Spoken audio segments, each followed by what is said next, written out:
Hello everyone, welcome to my YouTube channel. आप सभी के चैनल में फिर से स्वागत है नई वीडियो के साथ और नए क्वेश्चन के साथ फिर से मिलने आ गए हैं आपसे। तो ये जो पार्ट है पार्ट 10 है। कल मैंने पार्ट 9 करवाया था। Paper 4A language across curriculum unit 2 से रिलेटेड क्वेश्चंस है। अभी बहुत सारे कुछ क्वेश्चंस बाकी हैं, तो स्टार्ट करते हैं वीडियो को। इससे पहले वाले जो पार्ट है उसमें मैंने 161 क्वेश्चन करवा दिए हैं। इस वीडियो में हम 162 से स्टार्ट करेंगे। तो 162 नंबर क्वेश्चन कहता है कि इनमें से कौन सा कारक भाषा के विकास में सर्वाधिक महत्वपूर्ण है। ए पाठ्यपुस्तक, बी रेडियो, सी समृद्ध भाषिक परिवेश या डी टेलीविज़न। तो इसका right answer option number C होगा, समृद्ध भाषी परिवेश। पूछ रहा है कि भाषा के विकास सबसे ज़्यादा किस चीज़ जगह पे सबसे ज़्यादा होगा, तो उसको समृद्ध भाषिक परिवेश मिलेगा, तो उसको मौका मिलेगा वहाँ पे, वो देखेगा तो सबसे ज़्यादा भाषा जो है वो वहाँ पे सीखेगा। तो ऑप्शन नंबर सी इसका राइट आंसर होगा। नेक्स्ट क्वेश्चन की बात करते हैं, क्वेश्चन नंबर 163 जो कहता है कि कनिका ने प्रारंभिक स्तर पर श्रवण तथा मौखिक अभिव्यक्ति कौशल का ज्ञान प्राप्त कर लिया। कौशल में सर्वप्रथम उसने क्या सीखना चाहिए।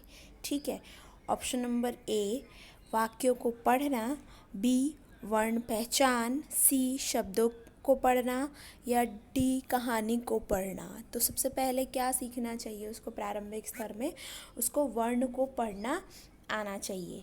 ठीक है, तो ये थे हमारे इसका आंसर जो होगा वो हमारा होगा ऑप्शन नंबर बी राइट होगा। वर्ण को पहचानना आना चाहिए सबसे पहले, फिर तभी तो बच्चे को पहले वर्ण को पहचान करवाई जाती है, जैसे हम छोटे बच्चों को जब पढ़ाते हैं। तो ऑप्शन नंबर बी इसका राइट आंसर होगा। नेक्स्ट क्वेश्चन की बात करते हैं, क्वेश्चन नंबर 164 जो कहता है कि सुरभि अक्सर ड़ वाले शब्दों को गलत तरीके से उच्चारित करती है। आप क्या करेंगे? अगर आप एक टीचर हैं तो आप क्या करेंगे? ऑप्शन नंबर ए कहता है कि उसे ड़ वाले शब्द को अपने पीछे पीछे दोहराने के लिए कहेंगे। बी उसे सहजता के साथ अपनी बात कहने के लिए प्रोत्साहित करेंगे। सी उसे ड़ वाले शब्द की सूची पढ़ने तथा बोलने के अभ्यास करने के लिए देंगे। या डी उसे ड़ वाले शब्दों की सूची पढ़ने एवं लिख कर अभ्यास करने के लिए देंगे। तो ऑप्शन नंबर बी होगा इसका राइट आंसर। उसे क्या कहेंगे हम? सहजता के साथ अपनी बात कहेंगे, समझाएंगे कि बेटा आप ये गलत बोल रहे हो, और उसको ये भी प्रोत्साहित करेंगे आप कर सकते हो, आप बोल सकते हो, आपसे अच्छा कोई बोल ही नहीं सकता है। तो मोटिवेट करना, डीमोटिवेट नहीं करना, तो बच्चा उससे सीख लेगा। तो ऑप्शन नंबर बी इसका राइट आंसर होगा। नेक्स्ट क्वेश्चन की बात करते हैं, क्वेश्चन नंबर 165 जो कहता है कि बालक का समाजीकरण क्षेत्र निर्भर करता है। ए वातावरण पर, बी उत्तेजना के स्तर पर, सी शारीरिक विकास पर या डी भाषा विकास पर। तो जो समाजीकरण का क्षेत्र सबसे ज़्यादा निर्भर जो करता है वो हमारे वातावरण पर निर्भर करता है, क्योंकि हमारा वातावरण जिस तरह से होगा हम सब उसी तरह से हमारा समाजीकरण होगा। अच्छा वातावरण मिलेगा तो हम अच्छी चीज़ें, समाजीकरण की सारी चीज़ें सीखेंगे, है ना, बेहतर तरीके से। तो ऑप्शन नंबर ए होगा इसका, वातावरण पर निर्भर करता है हमारा जो समाजीकरण है। नेक्स्ट क्वेश्चन नंबर 166 जो कहता है कि यदि बालक एक पुस्तक को देख रहा है तो उसे उसके माता पिता उसे समझाते हैं कि उस पुस्तक में क्या दिखाया गया है।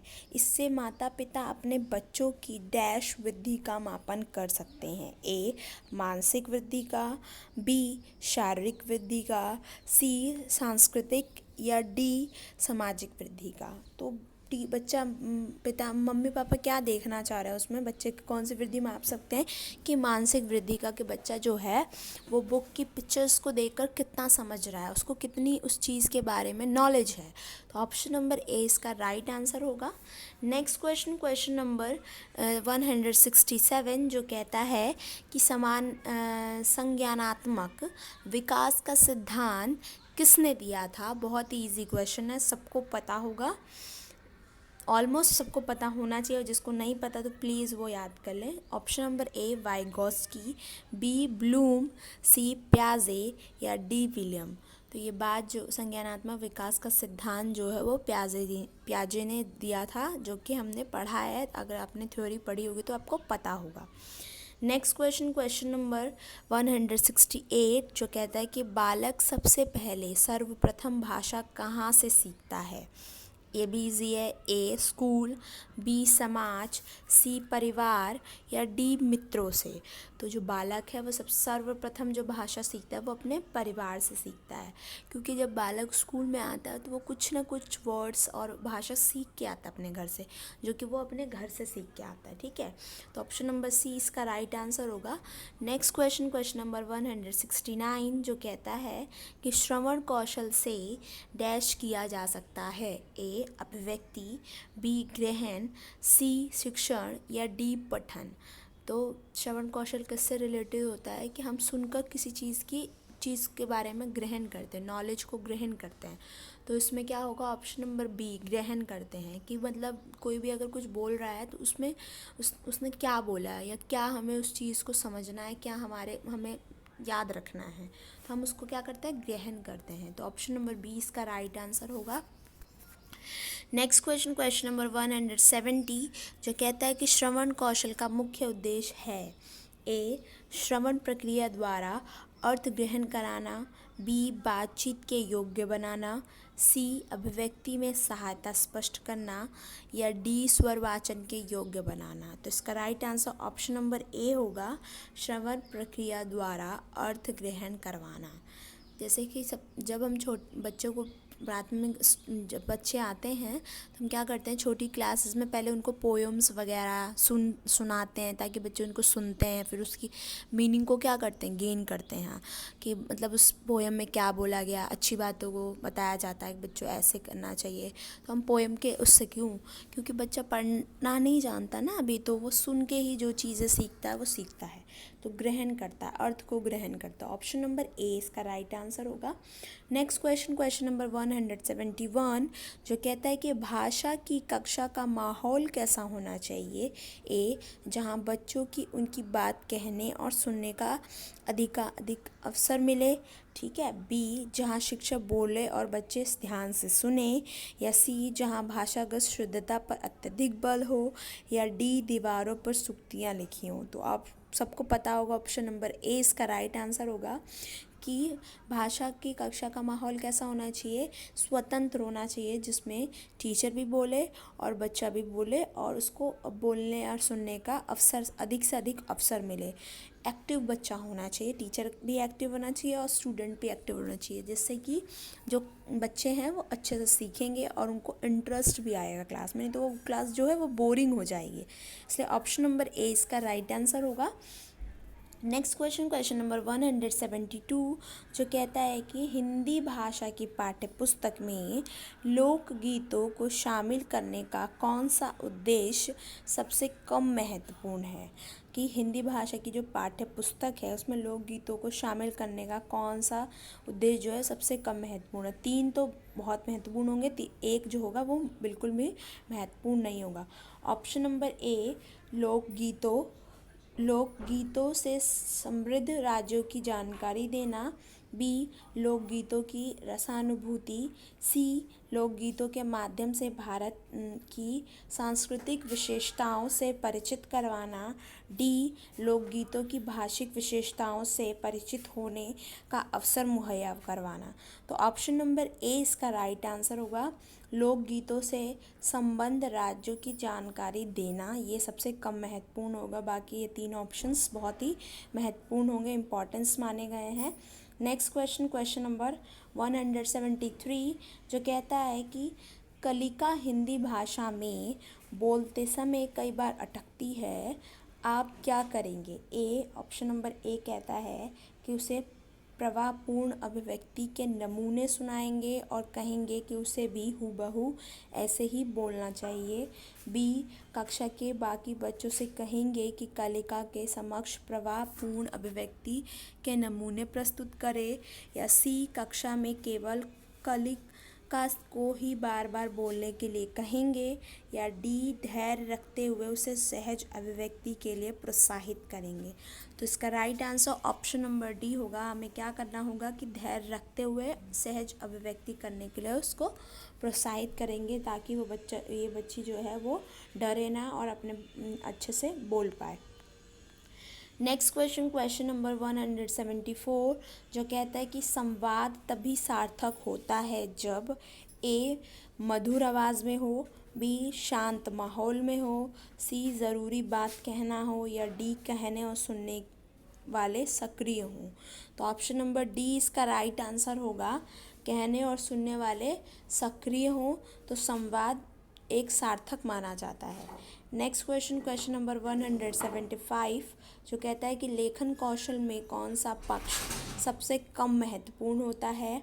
ए, प्रिंट समृद्ध वातावरण, बी, अपने अनुभवों की लिखित अभिव्यक्ति, सी, लिखित कार्य पर शिक्षक की प्रतिक्रिया, डी, सुंदर लेखन या यांत्रिक अभ्यास। तो इसका राइट आंसर ऑप्शन नंबर ए होगा। प्रिंट समृद्ध वातावरण सबसे कम महत्वपूर्ण होगा लेखन कौशल में। नेक्स्ट क्वेश्चन नंबर 176, जो कहता है कि बच्चों को बाल साहित्य उपलब्ध कराने के क्या लाभ हैं, क्यों हमें हमारे लिए मतलब अच्छा होता है बाल साहित्य बच्चों को देना चाहिए। ए, श्रवण कौशल का विकास, बी, लेखकों से परिचित, सी, बच्चों की विविधपूर्ण भाषी सामग्री पढ़ने में अवसर देना, या डी, पात्रों को चरित्र चित्रण करने में कुशलता का विकास करना। तो इसका right answer option number C होगा। इसमें क्या होता है बच्चे का कि बच्चे में विविधतापूर्ण भाषिक सामग्री मतलब जो होता है वो पढ़ने के अवसर मिलते हैं, जिससे कि उन बहुत सारे कौशलों का निर्माण होता है। इसलिए बाल साहित्य बच्चों को दिया जाना चाहिए पढ़ने को। नेक्स्ट क्वेश्चन नंबर 177, जो कहता है कि रिपोर्ट ताज़ा शब्द किस भाषा से लिया गया है। ए, लैटिन भाषा से, बी, फ्रेंच, सी, अरबी, या डी, अंग्रेज़ी।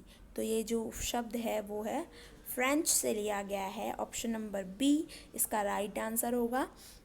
नेक्स्ट क्वेश्चन की बात करते हैं, क्वेश्चन नंबर 178, जो कहता है कि जब व्यक्ति के कार्यों या व्यापार या आकृति का चित्रण ना होकर घटनाओं का क्रमबद्ध चित्रण किया जाता है, यह किसने कहा है।